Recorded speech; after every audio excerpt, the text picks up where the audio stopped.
Hi அன்புள்ளங்களே, பார்த்தீங்களா? 1,00,000 ரூபா, 1,00,000 தானே,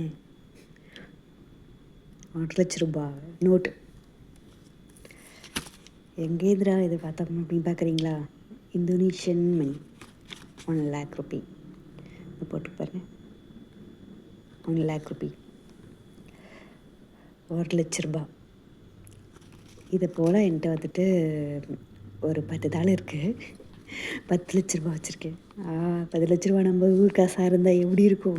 என்னோடய கடன்லாம் அடைச்சிட்டு பீஸ்ஃபுல்லாக இருக்கலாம். பட் இந்த ஊர் காசு 1,00,000 ரூபாய்க்கு மதிப்பு வந்துட்டு நம்ம ஊர் காசு வந்துட்டு 543 ரூபா தான். 1,00,000 ரூபானா இங்கே லேக்ஸில் தான் எல்லாமே செலவு பண்ணுறாங்க. இன்னொன்று தெரியுமா? க்ரோஸ் அண்டு மில்லியன்ஸில் தான் சேலரியே கிரியேட் ஆகும். நானும் ஒரு மில்லியனர், நானும் ஒரு கோடீஸ்வரர் அப்படின்னு சொல்லிக்கலாம். ஆனால் சொல்ல தான் முடியும்.